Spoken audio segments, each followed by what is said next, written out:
It is 77 days till the man burns, and today we're talking about choosing a theme camp to join. Because it is pretty hard to find the perfect theme camp. It is harder than trying to find your soulmate on a dating app, and it's kind of like dating. You need to be a perfect fit for each other.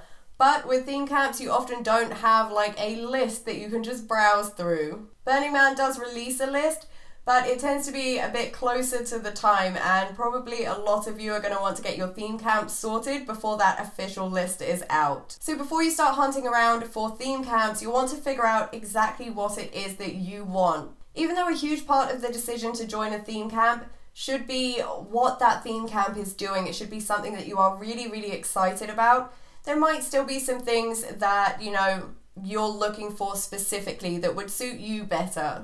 So think about what kind of size of theme camp you want to join. Do you want to join a huge one where you're staying with like 100 people or 200 people?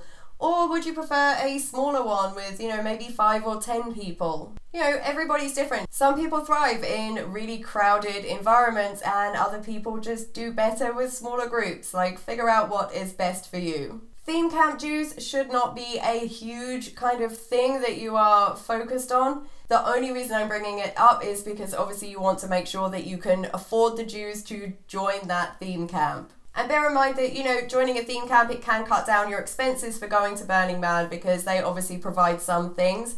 And if you're a first timer or you just kind of don't have that much gear, maybe like shade structures and stuff, you wouldn't need to buy them if you're joining a theme camp if they're offering shade structures. So think about your finances a bit and how much you actually have to join a theme camp with. The theme camp amenities is another thing that shouldn't be a huge consideration when you're thinking about theme camps.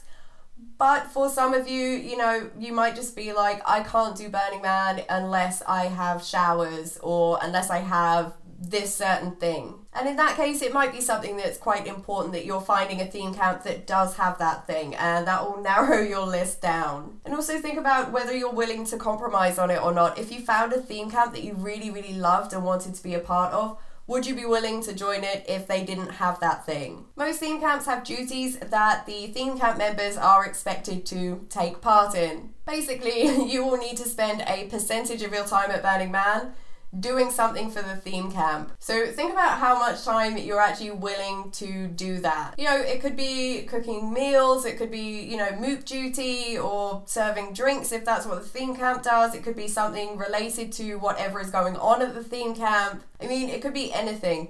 But you need to think about, how much time are you really willing to spend at Burning Man carrying out duties and responsibilities for the theme camp, especially if those things might end up being nothing that much to do with the theme camp. You might end up on cooking duty, and that's not really that much to do with what the theme camp is offering. It's something that helps keep the theme camp running, but it's nothing to do with their offering. So if you're super enthusiastic about the fact it's a camp that does this, are you okay with doing duties that aren't necessarily related to that thing? And how much time are you willing to give up to do that? For a lot of first timers or solo burners or people coming from abroad, one of the appealing things about theme camps is the fact that there are kind of already people there that are camping together. And so you kind of get a built-in social community to hang out with. You're not relying on that lottery of having good neighbors or just meeting some really cool people to hang out with. You're with a load of people already. So if the social aspect of it is something that's important to you, then you probably want to keep your eye out for theme camps that put a bit of focus on the social side of things. They maybe have theme camp member only events, or they have some kind of social side where, like get to know you things, or just something to kind of make sure that everyone's involved and everyone's meeting each other, or something to help newbies to the camp kind of get to know each other and find their way around things, learn the ropes kind of. You also want to think about what kind of experience you want, what kind of lifestyle you have. If you're the kind of person that needs to have 8 hours of sleep a night and you like to get up super early and enjoy the day, then you probably don't want to be part of a theme camp whose main kind of activities are going on at night when you want to be getting some sleep. And a lot of people's lifestyle does kind of change a bit when they get to Burning Man. But for some people it doesn't. Some people are just like, no, I need my 8 hours sleep and I do that in the nighttime, not in the daytime. You know, maybe you're a very kind of chilled out, relaxed person and you like that kind of vibe, and so being with a theme camp that's like super high energy and bouncing around and stuff wouldn't really be like a good fit for you. So have a think about the kind of lifestyle and vibe that is for you and look for theme camps that fit that. So the number one thing you should be thinking about is the theme camp's purpose. What is it that they are doing? Is it something that you are really excited to be a part of? You know, all of the other stuff, you know, you figured out whether you need a shower or not, whether you want to be in a big camp, a small camp, a loud camp, a quiet camp, but the purpose of the camp is so important. But if you find a theme camp that you really love what they're doing, it's going to make your time with that theme camp so much more enjoyable. You're going to be with other people that are just as enthusiastic as you. You're not going to mind, you know, doing duties and things like that so much because, you know, it's contributing to something that you are excited about. So now you know kind of what you're looking for. It's time to actually track down your ideal theme camp. And for a lot of you, you're probably doing this before the list of theme camps that are going to be there this year has been released. So the best thing to do is to check out the previous year's list. And not all of the theme camps come every year, so you might find that you see a few that you like, but they are not coming this year, so, you know, they're off the list. But it's kind of a good place to start. So trawl through that list and make your own list of any theme camps that you see that you might want to join, and pop a little note by them about, you know, what exactly that theme camp is doing. Because then when you're going back through your own list, you're not going to be like, I wonder what that theme camp was and what exactly they were doing. Because sometimes the names don't make it that obvious what the camp is about. Sometimes they do. Then, armed with your list, it is time to do some research. And this can be a little tricky. With larger theme camps or established theme camps that have been going year after year, they often have an online presence. So you're going to be able to Google them and get a lot of information, including whether or not they are coming back this year, because normally they announce quite early if they are intending to make an appearance that year. And you know, whatever online presence they have is probably going to give you a lot of information about, you know, camp dues, camp duties, what the theme camp is doing, what they provide, all of that kind of stuff that you want to know, and hopefully some pictures. Because, I don't know, it's just nice to see pictures. When you see pictures of the theme camp, like, it kind of can give you an idea of whether or not you think it's going to be a good theme camp for you. For the smaller theme camps or new theme camps, it can be a bit harder because they might not have a big online presence, or they might not really have an online presence at all. So you might have to do some hardcore hunting around to try and find, you know, one of the camp organizers so that you can chat to them, or someone that's camped with that theme camp before so you can chat to them and kind of get more information about the theme camp. So, you know, Google away, check social media, check forums, anywhere where you can think of that might have some information about that theme camp. If you really can't find anything at all, you could try asking over on ePlayer or maybe on the Burning Man subreddit, see if anyone knows anything about that theme camp, if anyone's camped there before, or just, you know, has information about it.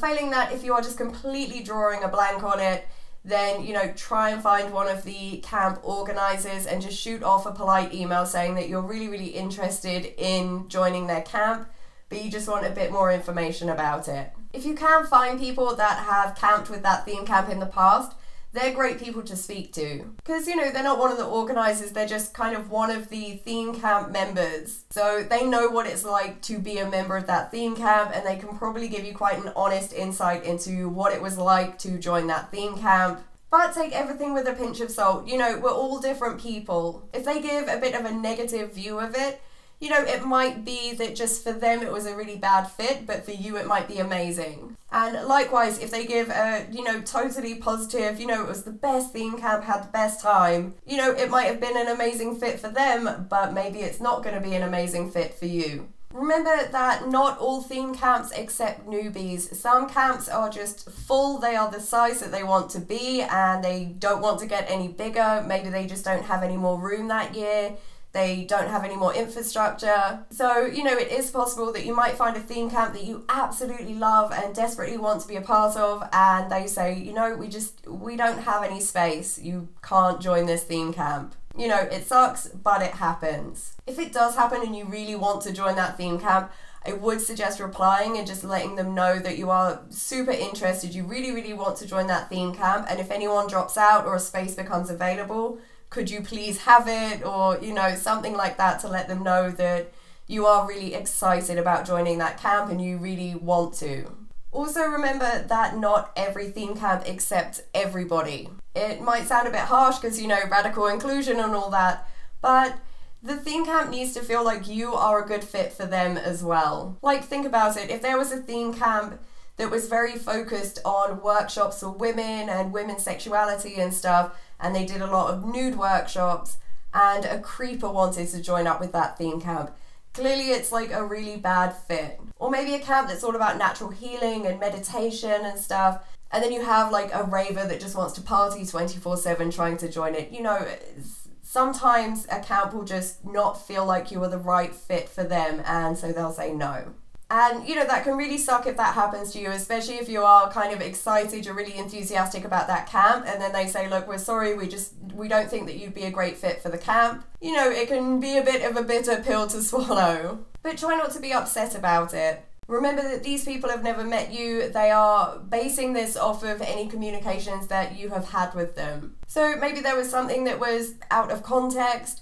Maybe they didn't feel like you were enthusiastic enough. Maybe you kind of misrepresented yourself a bit. Maybe they only had, you know, 3 slots available and there are just 3 other people that seem like a better fit than you seemed, and so they gave those spots to them. If that does happen, again, you could try and, you know, shoot off another email, just let them know, you know, I'm really, really enthusiastic, I'm really excited, I really feel like I would be a great fit, and see if you can kind of communicate with them a little bit and let them know that you think you would be a good fit and you just kind of want to know why they think you wouldn't.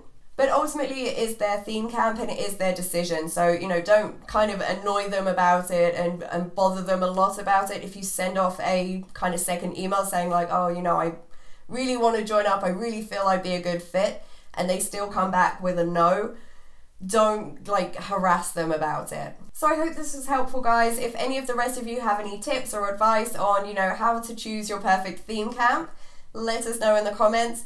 And if you see me at Burning Man this year, feel free to come and say hi to me. Bye, guys.